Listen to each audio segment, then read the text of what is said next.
My name is Sue Simpson Gallagher, and I am the longest-standing member of the Buffalo Bill Art Show as of this time. Bob and Nancy Brown share a place, and Roger Murray. But I've been on for 26 years, and it's been a really wonderful experience.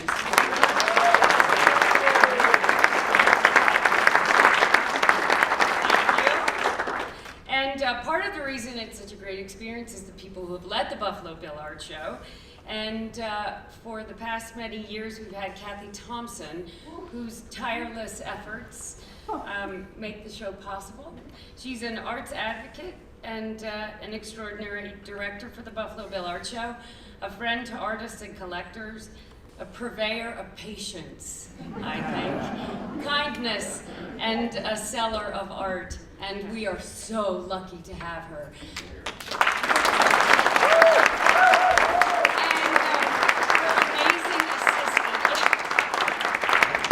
And her amazing assistant, Laurel Thompson. They're the Thompson twins, but Laurel has been a gift to all of us. Thank you, Laurel.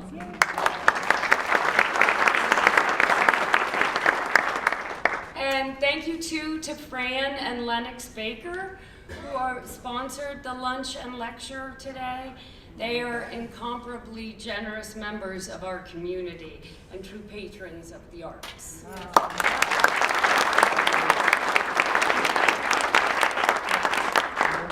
So today, I'm honored to be the moderator of this incredible panel of women, and I'm going to I'm going to try and be brief, but it's hard to get all the information about these four, so they'll fill in for me. But I just want to give you a brief introduction for each of the panelists. Our first panelist is Neltje. She is an abstract painter who grew up in Long Island, or a few other places. I was just going to say back east. Okay. She chose to, in 1966, she chose to make Wyoming her home. She received the 2005 Governor's Arts Award of in Wyoming. She has created a variety of awards and programs to encourage writers and visual artists. She founded the Gentile Foundation, which supports artist residencies at her ranch in Banner, Wyoming.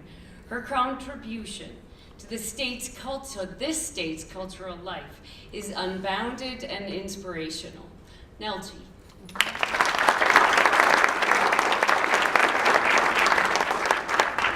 And then my mom, I had her on my list last, but my mom, Ann Simpson, is from Grable, Wyoming.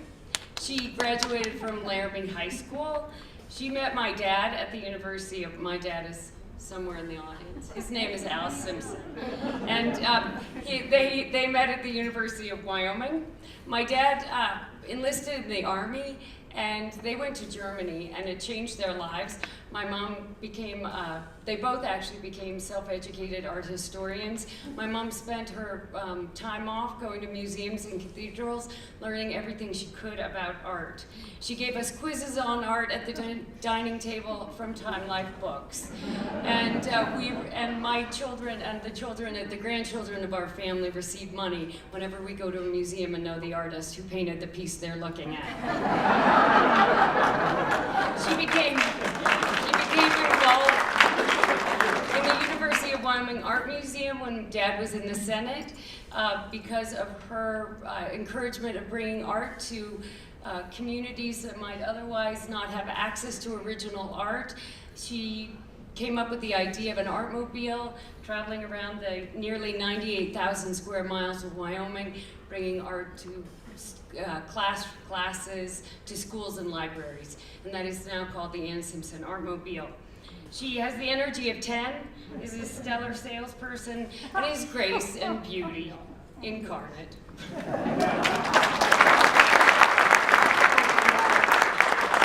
Okay, no, Mom, you don't get to speak yet. Okay, and then we have Lindsay Linton Buk, who is from Powell, Wyoming.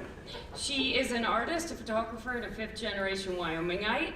She discovered photography on a hiatus from her dance training. She lived in New York City and worked for famed photographers Rodney Smith and Peter Hurley.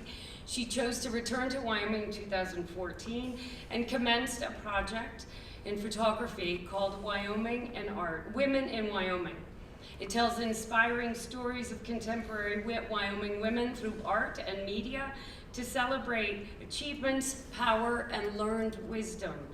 That show has been 3 years in the making and will open here at the Buffalo Bill Center of the West on October 25th. We are all thrilled about that.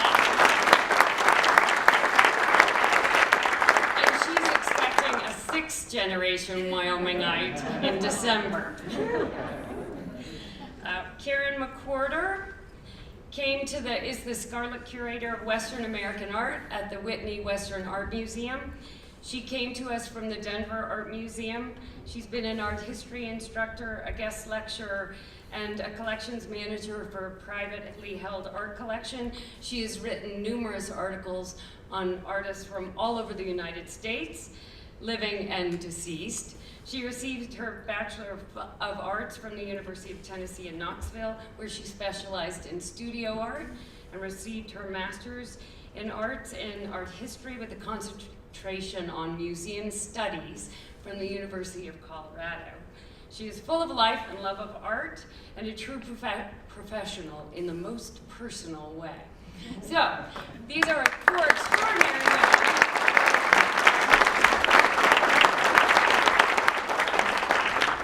And we are so honored that you're here with us.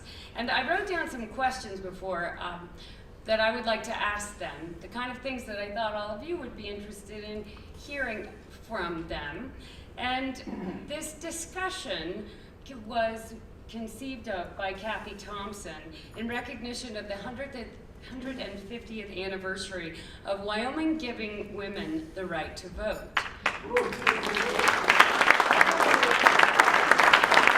So the first state to do so. And no matter what the reasons that became the truth, the reality is that it has made a difference in our state. I believe there has been an incredible, it's not even a hierarchy, but a beautiful happening of the acceptance and appreciation of women's roles in all varieties of life in this place. And so these women, having given their lives to art, have had a lifetime of experience. And in that, they've gathered wonderful moments. And so one of my first questions is, and if you don't mind if we, Neltje, if we start with you, to ask what was one of the most inspiring moments in your art career? I think my most... Oh yeah, and Ann's Mom's going to give you that. Hello. My most memorable one for me was in 1984. I was in Washington, D.C., and I went to a show at the Phillips. And it was, now I've forgotten it. This is with age, you learn to send your most treasured moment, what do you want to say, goes on vacation.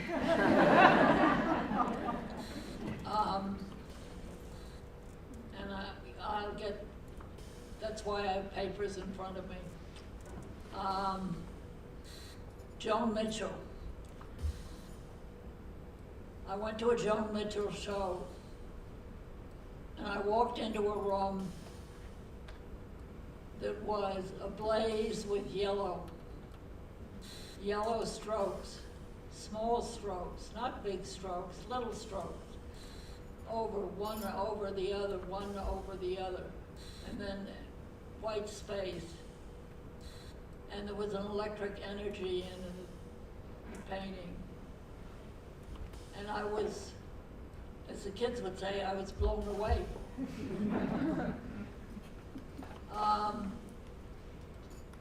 She captured a combination of joy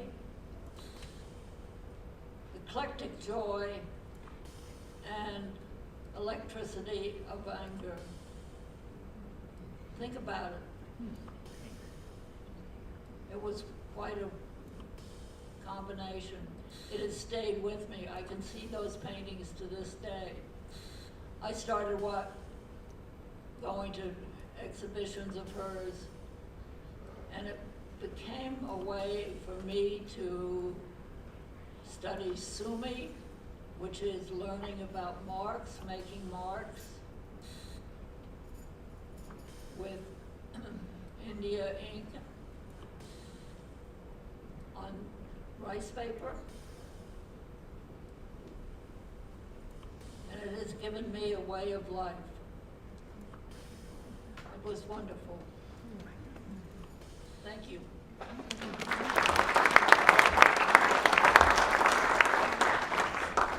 One of my first wonderful art experiences was soon after Al and I were married in 1954. He was sent to Fort Benning, Georgia, and then on to Germany, and I accompanied him. And we were fortunate enough to live in Germany for 2 years, and as a young Wyoming girl who had never traveled much. But because I, of all the wives, having driven in Wyoming all the time, I was the driver for everywhere. So we went to Munich to the Picasso show, and I had never really, I'd known of Picasso and even had a little print of his that I bought when I was teaching school, and it blew me away. Since then, I have gone to Picasso exhibits and found I was not any longer a Picasso fan. But at that time, I loved his work. And because we had not very little money, the way most of us do when we start out, art museums were our hobby. And we went to art museums all over Europe. Thanks. When I was a student at Northwest College in Powell, there were some posters on the studio wall from a photographer named Rodney Smith, and some of you may know him in this room. Amazing photographer and artist. He shot all film, and his photographs were, they always told a story. They were romantic, they were playful, beautiful images. And I signed up for his newsletter, and they sent out this workshop they were doing in Buenos Aires. And I'm a big believer in the cold call, so I called up his studio and said, "Hi, I'm Lindsay, I live in Wyoming. Do you need any assistance for your workshop?" So it was like $15,000 to go to his workshop, and they were like, "That's cute, no." But we're always looking for interns. Why don't you send us your portfolio and Rodney will take a look. And I ended up spending that summer in New York with Rodney at his studio, which was just such a powerful experience for me because it's what got me to New York. I stayed in New York for 3 years after that. The experience itself, I went into it thinking, oh, I'm just gonna learn everything from my idol and my photographer. He's gonna teach me so much. We had one shoot the entire summer. It was the first day that I worked there. The rest of the time, the mentorship consisted of Rodney taking me on drives, asking me about myself and my life and who I was. I was really annoyed because I wanted to learn about technique and lighting and all the nuts and bolts. And he would just impress upon me that to be an artist, you really have to know yourself and to find out who you are and what you want to say and to just take beautiful photos. And that's something that stuck with me whenever I felt stuck or, when you do get in that place where you think you need XYZ before you can reach the final result, is just to know yourself really deeply and get closer and closer to that and to take beautiful photos at the end of the day. Thank you. Firstly, I just want to say how honored I am to sit here with these fabulous women. Thank you for convening us. An inspiring moment that comes to mind for me is actually less about an experience with a work of art and rather about an experience with a group of people who are passionate about arts in general.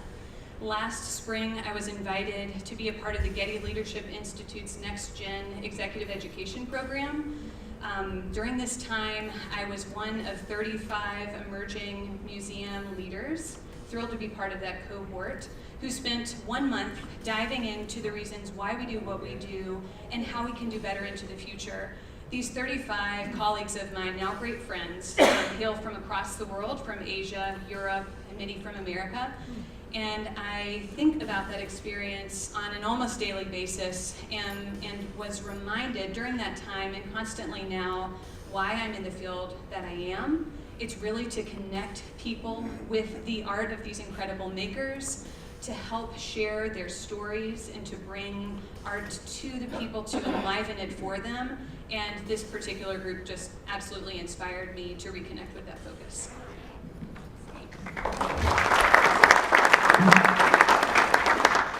So I wrote quite a few questions, and I want them all to be answered, but I don't think it's possible. So I'm going to have to, I just want to skip to this one because I'm so curious, because museums are a part of all of our lives. So I do have the question of what is your favorite museum and why? Karen? I'll start. Obviously, the Whitney Western Art Museum. Of course. Actually, though, really, I sat in the Whitney at age 12, and then again when I was later in my teens, and admired the space. Couldn't have imagined that one day I would be given the incredible task of stewarding the collection that hangs on the walls and sits on the pedestals. I'm thrilled. So the Whitney is certainly my favorite museum, but my favorite museum otherwise changes on an almost monthly basis because I'm thrilled to travel a lot for my job, and on every trip that I take, I make sure to visit as many museums as I possibly can, and I admire almost every one of them. There's something to learn from every institution, something to admire about the way they produce programming, the way they showcase and interpret their art. A couple favorites, though, that I always keep coming back to are the Art Institute of Chicago, the d'Orsay in Paris. I was inspired, like Sue was as a young person, in Europe. It's why I am where I am. My parents helped me save money for trips to go to Europe and visit those museums. So those are a couple favorites of mine. When I'm in New York, I love the Guggenheim. I love the intimacy of that space. I saw an amazing exhibit there. It was a few years ago now. It's James Turrell. He works with light. And it was, if you've been in that museum, it's like an open shell. And the exhibit was, the installation was so simple. It was just gradients of light shifting really, really slowly. And it was, everyone just sat in the foyer for, I mean, some people for hours. It was so hypnotic and simple and powerful.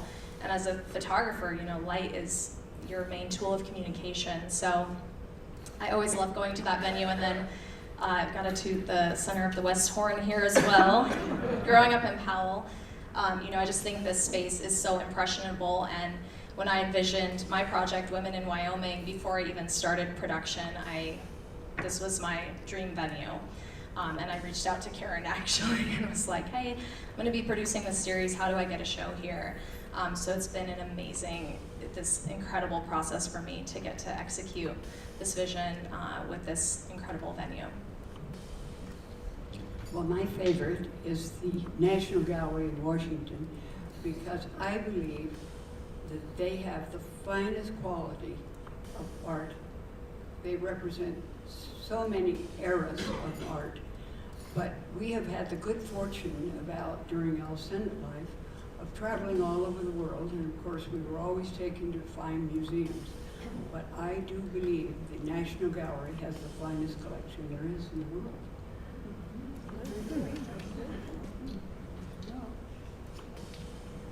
Well, I'm impressed by everybody's selection.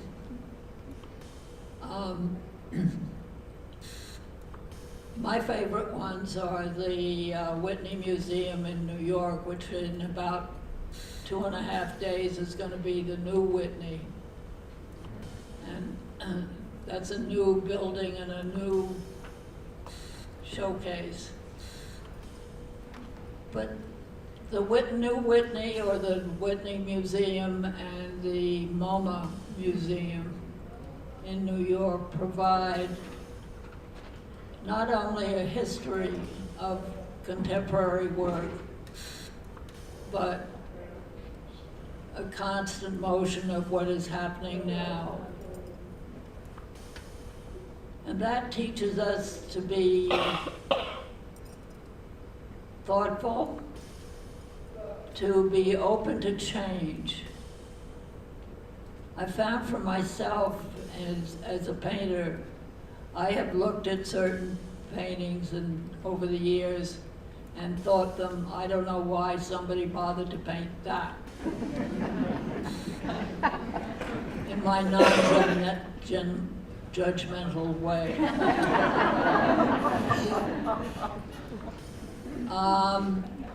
And then I find that I am sort of drawn to painting like that 2 years later.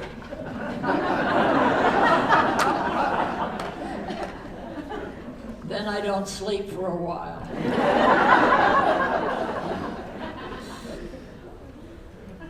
So those are my two favorite, and then when I'm in Denver, I go to the Denver Art Museum. I also go to the Still Museum. But it depends on my mood. So to say something is the best is impossible for me. I'm sorry. No, that's great. I don't It was fit like in a- this bag. It was a survey question anyway. So, Mom, why don't you pick up and then we'll go round that way. How about a person that you would consider, an individual who had a major impact on your life in art? It could be a mentor, could be an artist. My grandfather, Colin Mackenzie, was a self-taught artist. And I still, whenever I smell turpentine, I think of him because he used his handkerchief to clean his brushes and then put it back in his pocket. He was a dear, wonderful man. And he painted and loved painting. And we all had his pictures hanging in our house and still do. And he did very well. His brother was a very, very accomplished artist who died in his 30s, unfortunately. But that was my first introduction in the fact I grew up feeling that art was such an important thing to have in your life. And then, of course, I decided to be an art major because I wanted to be in interior design, and my standards were too high, so I quit. I decided to be an art appreciator instead of an artist. So, and I think my mentor at this stage is a young woman who owns an art gallery here in town named Susan Gallagher.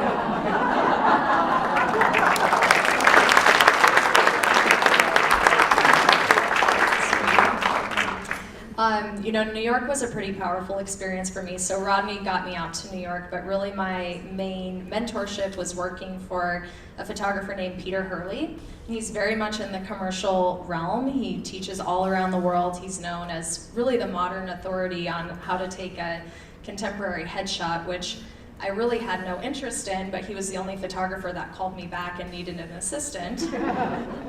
However, that experience was so empowering and allowed me, when I moved back to Wyoming, I had this skill that I could sell and start my business. Working for Peter as well, he was photographing 3 people a day, 4 days a week, inventing his own lighting, teaching, starting these workshops, which are now worldwide. He is very much an entrepreneur and just had an idea and would run with it. And for me, that was really impactful to be around someone where I was just seeing constantly putting his ideas into motion, not necessarily having everything planned out. And I think Wyoming demands a certain entrepreneurialism and creativity, and I've certainly had to reinvent myself several times being back, and so I've really applied that just kind of jumping headfirst attitude into my business, into my projects. So he was just such a huge, he was so impactful for me. I have to mention 2, but I'll make it pretty brief. The first of those is Peter H. Hessrick, who you all know and love. Peter gave me my first opportunity in the field of Western American art, and I can't express to you, you all may already know, how encouraging he has been of the next generation of Western American art historians. He also has literally written the book on many of the artists we know and love. I recall driving from Boulder, where I was in school, to Denver to interview Peter while I was in grad school. I had kind of lost my way. I went to CU Boulder to study Italian Renaissance art under a Leonardo scholar, and was promptly advised to look elsewhere because there were no jobs in Italian Renaissance art history. There are many Leonardo scholars out there. So I thought, well, I love the West. I love Western American art, and looking around, I didn't see many faces like my own. There weren't many young people studying the subject. So I drove down the road to Denver to interview Peter, who was then at the helm at the Denver Art Museum.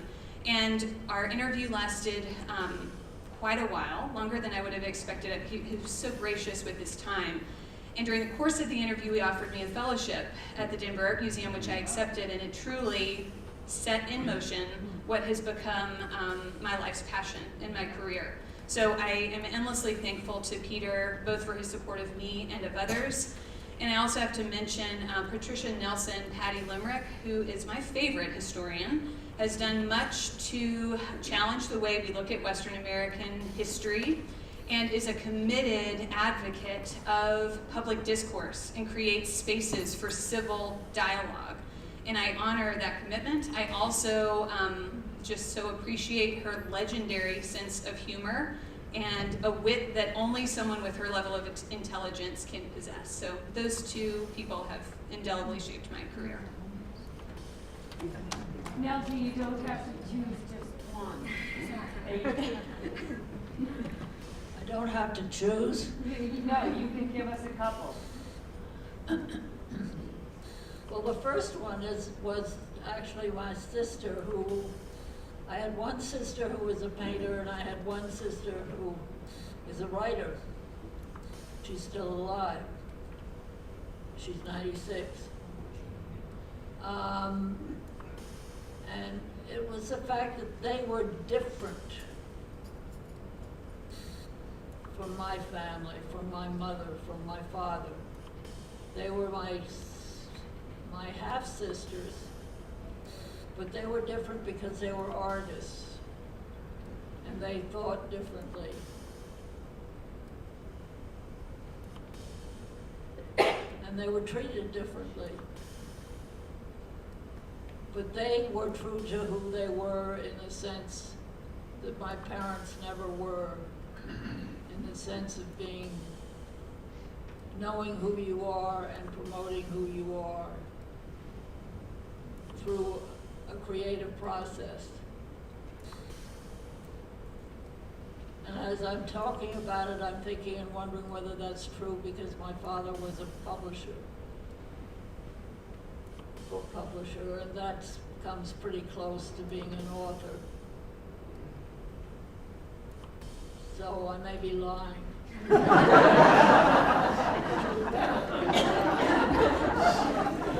We could wrap it up on that, but we're thank you. But we're not going to. I have two more questions. Okay. So in that, those responses are unbelievably articulate and thoughtful. Thank you. And speaking of being articulate, so if you were to carry around a quote about art or the artist's life or the power of creativity in your pocket, in your wallet, and I did give them a crap on this, what would it be? And who would like to start? Well, Susan, at one time we had a birthday party for Al, and she made a laundry list of life for both of us. But I just think of all the things that people begin, it's just a seed, and they sprout and grow. And I think of the phrase, to do a thing, be at it. And then the other one, bloom where you're planted.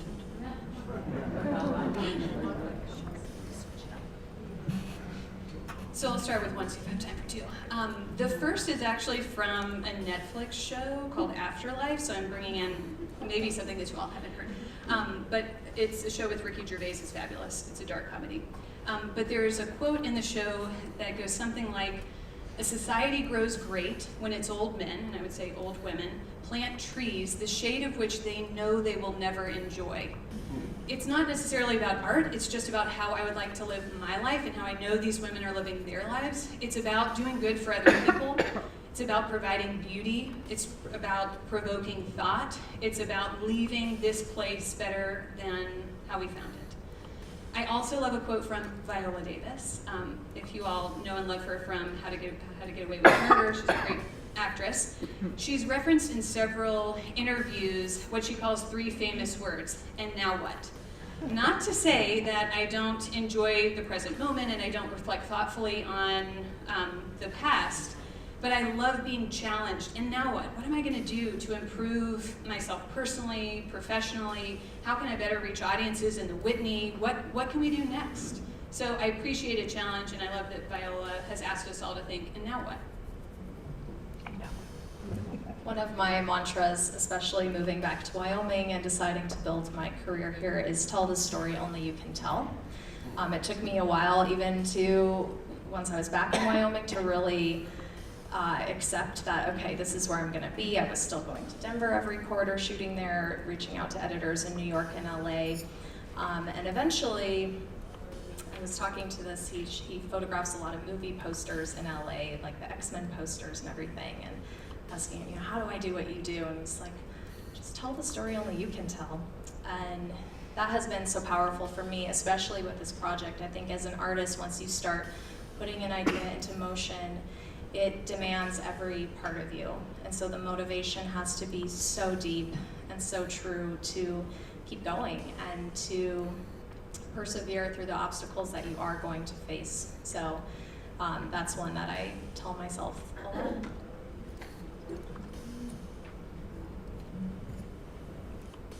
There's a quote from Philip Guston, and it has been handed down in a variety of ways, but the nubbin of it is, I go in my studio, and in the first half hour, I get rid of my family and let them walk out the door. In the second half hour, I get rid of my peers who talk to me constantly and judge me. And in my third half hour, if I'm very lucky, I get rid of myself. And that's very true. And you have to keep painting and painting and painting to get to that position. Thank you. Thank you. One little postscript that reflects this. When I was raising my children, it was, go to your room till you can come out and be nice.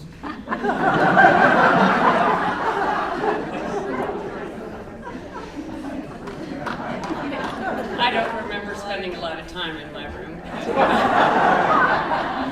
but I wanted to. Nice. It's a lot more than just being nice. You believed in, kindness. It's what they're all talking about, right? Non-judgment. I mean, Neltje, you said it, you were funny, but that's what we're all striving for, right? To be able to grow as individuals, as creative people, as members of a community. And you four are stellar examples of how that's been manifested in a creative life. So, in that creative life, you have chosen to live in Wyoming. What is the line? The state of great low multitudes and, Dad, what's the line? High altitude and low multitude. That's it. Stay high altitude and low multitude. But in choosing to stay in this incredible place, which Mike Sullivan, what is his line, or it might be yours too, about the long streets? What's that one? That's Sullivan. Mike, what's that one? Town with unusually long streets. Yes, the state of Wyoming, a town with unusually long streets.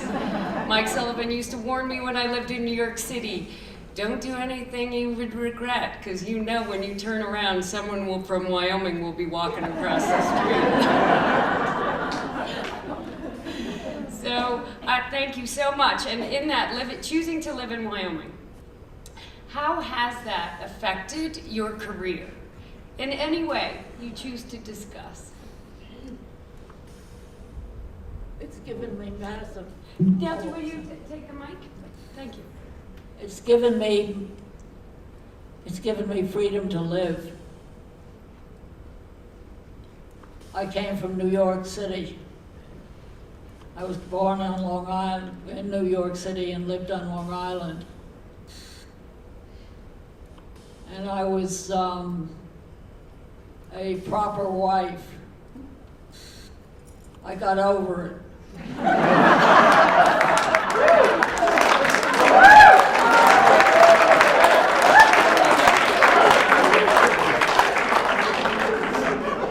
Thank you.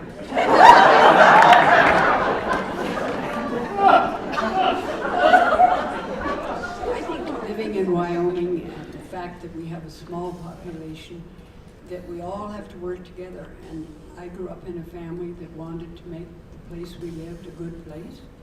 And that's how I've lived, and this is how I see my children live. And I think everyone in this room is that way. We want this museum and this town to be a good place. And I am so impressed with the entrepreneurial spirit of women in this town. You two girls. This town of Wyoming. Yes, Wyoming town. Down in Wyoming. Yeah, it's been a very full circle journey for me, because growing up, I never imagined I would have a future in Wyoming. I always thought I would have to leave, especially to be successful as a creative. But Wyoming kept pulling me back, first for photo school, then after New York. I still didn't think I would stay, but eventually decided to question that idea of Wyoming as limiting. It's what spurred the idea to travel thousands of miles all across the state to connect with my peers and learn how they were stretching themselves and fulfilling themselves fully in Wyoming. So it's been amazing to sort of flip that perspective and now feel so creatively challenged here. And I think, you know, everywhere has its challenges, but I think Wyoming is a place that really can breed creativity and entrepreneurialism, because you have to step forward. And I also think there's so much opportunity, because we're small scale, to make that direct impact. That's something that's really exciting to me, to just be able to create something that can, doesn't get lost in the masses. Like when you're in New York City and competing with 5,000 people, you can have a voice here and it can be heard. Oh, Karen. Well, I'm a Tennessee girl, but I have long had a Western spirit ever since I was introduced to this region as a teenager. Yes, exactly. Fringe. Yeah. I've come full circle. And the West in general has entirely inspired and allowed for my career. I owe it everything. And Wyoming specifically has given me the opportunity of a lifetime in this position as the curator of the Whitney Western Art Museum. I was introduced with greater challenges and more freedom and responsibility than I'd ever been given. And I appreciated the tall order of wrangling that. And truly, I mean, it's cliche, but there is space to spread your professional wings here if you have the gall and the passion to do it. And what I've found, especially here at the center, is that if you have a great idea, and I'm sure this applies to Wyoming, if you have a great idea and you can rally passionate people around you, you can accomplish anything. And to Mike's point and others, I've never felt more a part of a community than I do here. This is the kind of place where you can make a difference and actually see the fruits of your labor enjoyed by others. I was never on many committees. I didn't serve on boards, and now it's really hard to find time to serve on all the boards I'd like to. So I love that about Wyoming, and I'm so thankful to have been given the opportunity to work here. Thank you all.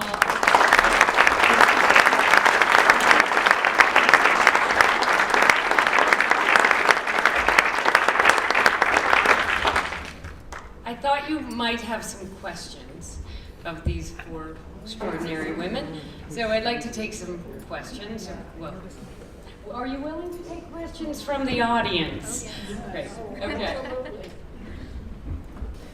Ann? So, let's face it, men rule the art world. From the number of artists, educators, publishers, decision makers, on committees, who gets into what show, blah, blah, blah. How have you individually fought to overcome that stigma of being a woman in the arts? Honestly, for me creatively, I don't think it's ever been an issue, especially for my work in portraiture, and I'd say 90% of my clients are women. It's a huge advantage because, especially with a portrait, you have to be vulnerable, create trust. So I think it's a huge advantage to be a woman. I will say with this show, it's been pretty awesome because Karen is one of my co-curators, Rebecca West is my other co-curator for Women in Wyoming. This institution has been so incredibly supportive. We are pitching the work to other shows around the state. It hasn't been picked up yet, so I feel really lucky that basically back in 2017 when I launched the series, after talking to you in 2016, said, hey Karen, will you consider this project while I'm still in production? They jumped on it. And I think that is having women at the table and recognizing, and supporting women artists. So I feel it's pretty awesome to be a young contemporary artist, woman artist, and get to debut my work here. I think for me it's about trying to be a good mentor to others, to women who are coming up in the field. Many of those are interns of ours, and as much as I can to support them and help give them a leg up as I was given, I try to do that. And as well, choosing projects like Lindsay Linton's exhibition, like as well the Laura Wilson exhibition that we hosted several years ago, aligning myself with creators, creatives, with professionals and peers who inspire me and who I think will inspire others. So it's the support that I can offer.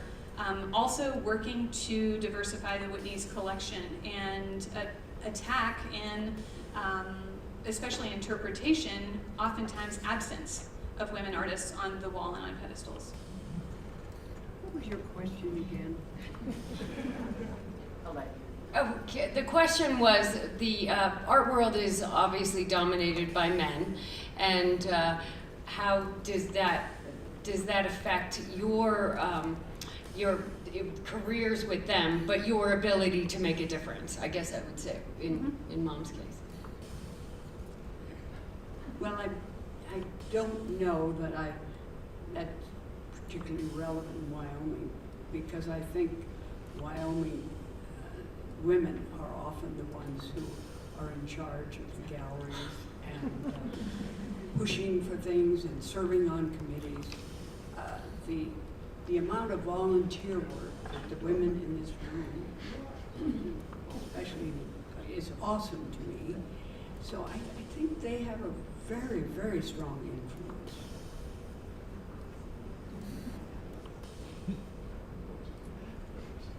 Well, I found when I had the Sheraton Inn and tried to get something done, I found out it was a man's world, loud and clear. And I think, I remember being at a meeting, and I was on several committees, and I was asked, what does your table want to represent for the future of Sheraton in 2000 and whatever it was, 80, it was going to be 100 years. And I said, getting rid of the old boy society. You could hear not a sound. It's still there. And unfortunately, it sometimes doesn't work very well. It's not always bad, but sometimes it doesn't work very well. Thank you. Is there another question? Okay.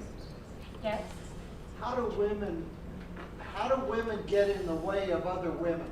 That's a really good question. Wow. That's a really good question. I'm sure, and we know well that men get in the way of other men. But in both cases, I think, it's about leaning in. It's about supporting other women and recognizing that when one person succeeds, when one of your peers succeeds, we all succeed. So it certainly is about collegiality, it's about support, it's about a bit of selflessness and a focus on the greater good.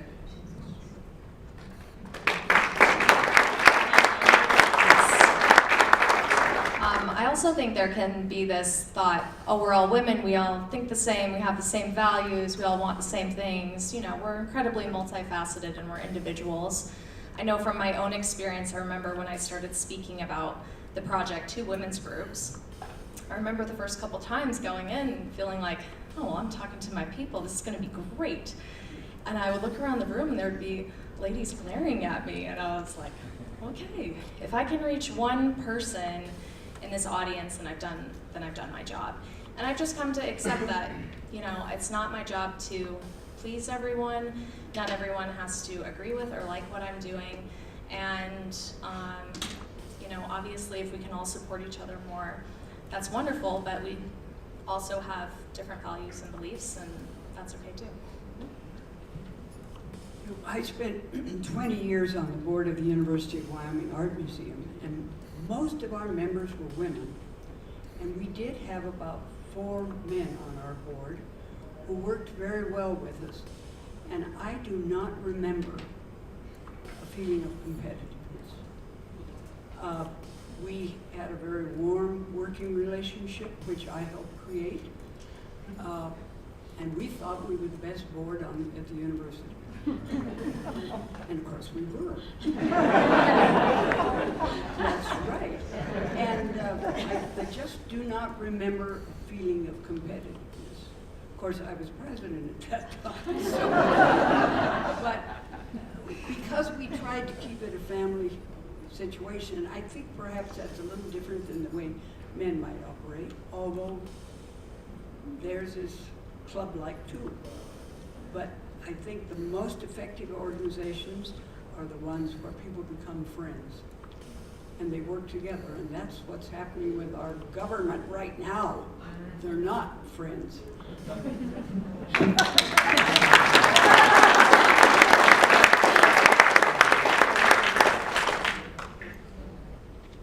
Neltje, you already did, yes. Okay, so in wrapping up, I wrote down a few notes about things that were said that touched me, and I think about Neltje saying about being thoughtful and open to change, and how seeing that contemporary exhibit made her think, and about Karen's speaking to kindness, and about Lindsay speaking to knowing yourself, and moms to do a thing, be at it, which used to drive me crazy, because when you'd complain about all you had to do, that's what she'd say. So I think what that is this personal perspective. And sometimes as a business owner, I think about professionalism, professional and personal, and how people are often talking about how professional someone is. And if that means that someone is efficient or on time or has the budget ready on time, okay, that's fine.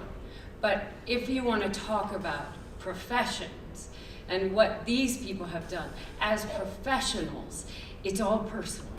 And I think it's really important that we all don't judge each other about the way we work, about the way we operate in the world, because we all are here offering something, and it's also individual. And our gift to one another is to appreciate our differences and come together in that. So thank you for being great stewards of a philosophy that I appreciate, and being patrons of the arts, and sustaining our creative life in this community. Thank you.